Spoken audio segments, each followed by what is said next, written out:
Hi everyone, and welcome to this session about high-performance computing. My name is Bruno Garbaccio. I'm an HPC cloud architect at Oracle, and in today's session, I want to demonstrate how easy it can be to deploy a dynamic HPC cluster on OCI. So first, let's talk a bit about Oracle. So Oracle, the journey started a long way back, and we are growing at a crazy speed. So right now we have 30 regions live, and we got 9 which are planned for this year. So if you don't see a data center close to your place right now, well, keep a look on the map, and I'm sure it will arrive soon enough. So what do we mean when we talk about bare metal here? Because, well, we figured out that some of our offering, they refer to bare metal, but benchmark and the test, they show that there is always some network issues and the performance tend to decrease when you increase the size of the cluster. So here we really wanted to put back the metal in bare metal. And yes, this network part is the key for HPC workload. Here we're gonna have the capability to have a very low latency network with 1.5 microsecond and a very high throughput thanks to this LDMA network with 100 gigabit per second of throughput. So yeah, the connection between the nodes is going to be crazy fast, and that's what you want when you run HPC workload. You don't have virtualization, there is no hypervisor, there is no jitter, you just have the bare metal. And now let's talk about how we can deploy that. So that was the theory. Now in practice, how do we do it? How do we deploy this dynamic cluster network? So first, let's take a step back and talk about queuing and how it's done on-premise. So on-premise, you have a cluster with a fixed size, and normally you have a queuing system on top of it to manage where the jobs are going and when they are going to be executed. Because if everybody is just submitting the job at the same time, your cluster will be filled and it's going to be a whole mess. So normally you have a fixed size for the cluster, and if it's with a high percentage of usage, that means that people are normally they are waiting, and if nobody is waiting, that means that the cluster is not fully used, which is going to be bad for your purchase department, which might get a bit angry because there is no return on investment on that. So on the cloud, on the contrary, these concepts, they don't really exist, right? So you don't have queuing, you can just burst as you want, and you can just size the cluster according to your needs. So that's what we can represent graphically with a static demand, a static capacity, sorry. You can never go higher than that, right? You got a fluctuating demand, and you can reach this capacity, but you can never go higher than that. And if you don't have the demand which is matching the capacity, it means that you have a lot of hardware unused. Don't really want that. When we can put in place a dynamic cluster, so a cluster on demand, you can really map the demand of your users. Here we can go higher than the static capacity, and if we are using less cores than what is possible to do on premise, well, we can actually do it, right? We don't have to switch on all the machine at once. We can just switch on some machines depending on the number of jobs required, and that's about it. So let's have a look at one use case, which is something that we see quite often in the industry, where we have users. So let's say we have a company which have a cluster on premise, but sometimes the cluster gets a bit clogged. So the usual use case is we have a user that submits a job. So in the morning, it's going to be on premise because the cluster is going to be okay. It's the morning, right? So people are arriving at work, even for out of COVID time, let's say. So they're arriving at work. Jobs they have run during the night, so the cluster is empty, and so we can submit to the cluster. Perfect. And people are arriving, and they're arriving, and at some time points the cluster gets saturated because all the jobs they are submitting. And so instead of waiting, what we can do is just we can route the job to OCI to have this hybrid scenario. And here we can really map the demand of those users. So that's what we will see here. Just route the job to OCI and we submit to the queue on OCI. So how does it work, this deployment? So as we say, we submit a job. So the user submits a job, and it's going to be submitted to Slurm. So Slurm will get this job with all the information about how many nodes do we need, where are the files, how many cores, which type of cores do we need, because it's also some questions here. And depending on that, we will deploy the infrastructure and also configure the hardware. So this will happen in 2 times. First, we got the infrastructure deployment using Terraform. So here we really make this cluster network to get this latency and this high bandwidth. And we put the nodes, the HPC nodes inside this cluster network. On the other side, once this is done, we have to configure all the software parts. So this is done with thanks to Ansible, where we make sure that we open the firewalls, we configure the DMA interface to have this latency network.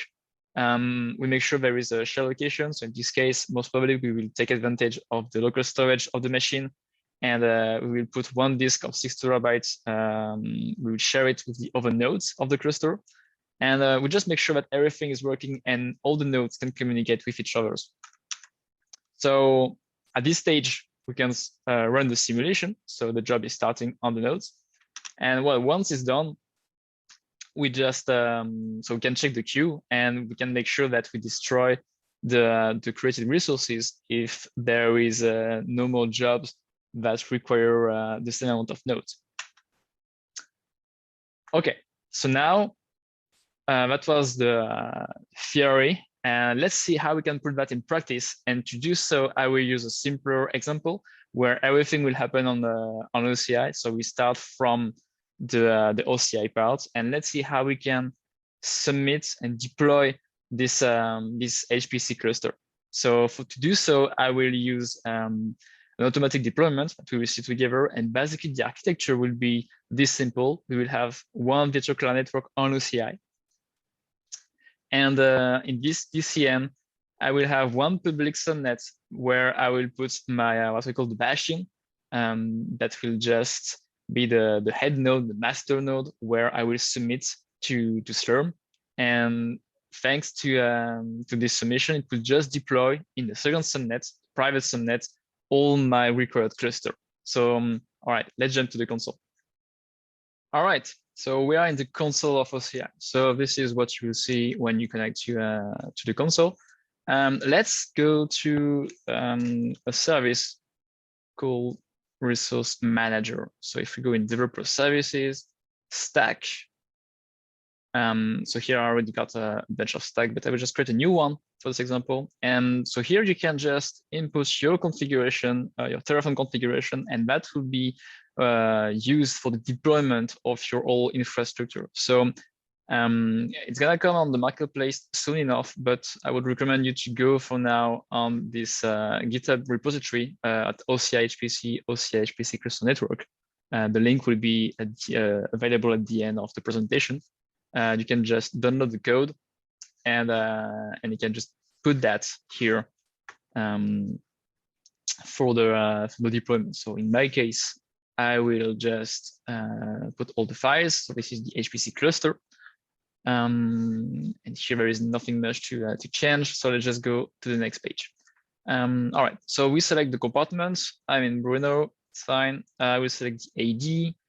I'm gonna put my SSH key to be able to connect to the bastion. So let's just put that here. Okay. I will let the default options here for the head nodes. So the head nodes would be what we call the bastion. It's gonna be where we will it's the master of Slurm, let's say. So the bastion shape, I will not take a bare metal instance. I will take a virtual machine with, let's say, AMD cores. So just 2 cores is going to be more than enough. I'm leaving the default options here. We can have more options to share the directory with the future nodes. I'm just going to leave it by default. Here, I'm going to use the cluster network because I want that. It's going to be required for my job. I'm going to let the HPC 2.36 instance. It's going to be fine. I want to have this auto scaling capability so that we can scale up and down my nodes. And here I'm going to start with 0 nodes because I want no available nodes, assuming that I have no jobs at the beginning of my setup. So no job, no nodes. I will keep hyperthreading enabled. This is okay. I can add an overpass system. I will leave. I will stay with the default option right now. I will create a VCN. So I will create a new virtual client network where I will put my my bastions and my future nodes. And obviously, I will install Slurm because it is needed for this auto scaling capability. All right. So that's about it. I run apply, create. Okay, so it's running. I'm gonna pause the session and I will come back in 10, 15 minutes for the whole deployment to be done. See you in a bit. All right, so the job is successful, which is a good news. So we got all the logs available here. What we will do now is that we will connect to the bastion. So as it is successful, we can see some outputs indicated here. We don't have any private IPs because we don't have any nodes deployed. So what we will do is just take the public IP of the bastion and simply connect to it. All right. So if I take my terminal here, I will increase a bit the size so that it's better for everybody. Okay, we can just do an SSH at OPC, which is the default username for Oracle Public Cloud, all name of OCI. And we connect to the instance. So here I am on the bastion. Okay, so if we check a bit what is available in Slurm, we don't have any nodes, which is normal. So there is no nodes here, nothing in the queue. Perfect. So we will just submit. So I will submit 2 jobs. And so one will be with, let's say, 4 nodes. One will be with 2 nodes and with a different time to solution so that we can see how they can scale up and down and how we can redeploy 2 clusters for these 2 separate jobs. So what we can simply do is to go into the auto scaling directory, submit here, and we can directly go to this just this example of a job. So here I have 100. So I will deploy a cluster of bare metal instances 2.36, and I will require this job will require 144 cores. So this is 4 nodes of this instance. And here, yeah, I will put a sleep time at 1000. Perfect. So we can just submit this job here. And what we can also do is just edit it. We can put, let's say, 72, which is going to be 2 nodes. I can even change the job name to here. And what we can do is to make sure that it's running for way less time. So let's say for a bit more than a minute, it's going to be enough.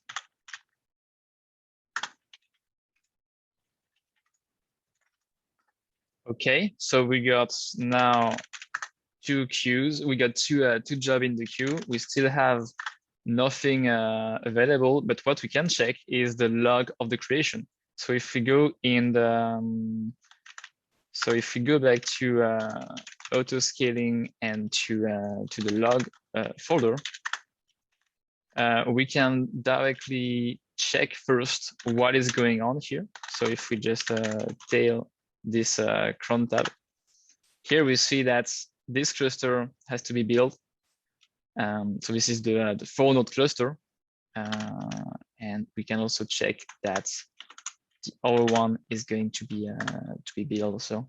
Started to build cluster 2 HPC. All right, perfect. So we got 2 clusters which are building and 0 cluster to destroy. So perfect. So everything seems to be running smoothly. And also we can see here that we have the creation, the log creation of each cluster. So this is going to be the Terraform and the Ansible logs for each cluster. So this deployment will take roughly 10 minutes. So I will pause the recording and I will come back right after so that you can see the scaling up and down.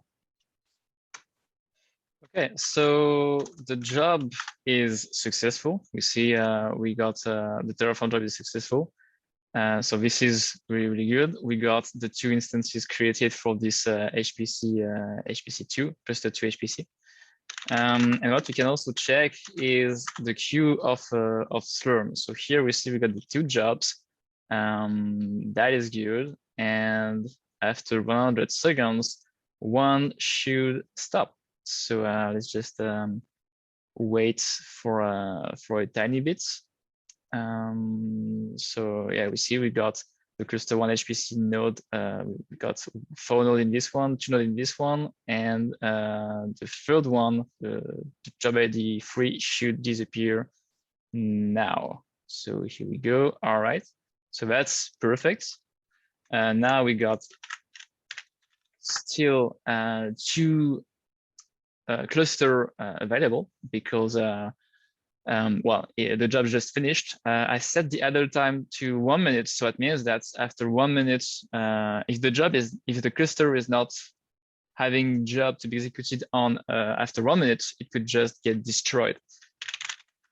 So let's just check a bit. Normally, it should soon disappear.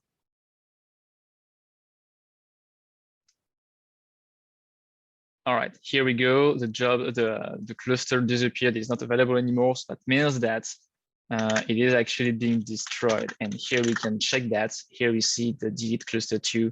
The deletion is undergoing. And we still have 1 cluster available because we still have 1 job executed in the queue.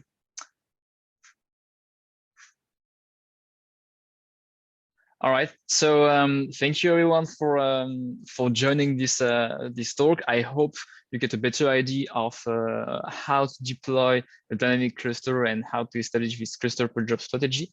It's fully adaptable, so so you can you can use those links to get some insights on how we can run HPC workload on OCI. And please reach out to us, and we can totally fine-tune this solution. I just used the template, but as I said, you can use Slurm, PBS, LSF. So feel free to ask any question, and I will be happy to answer those questions.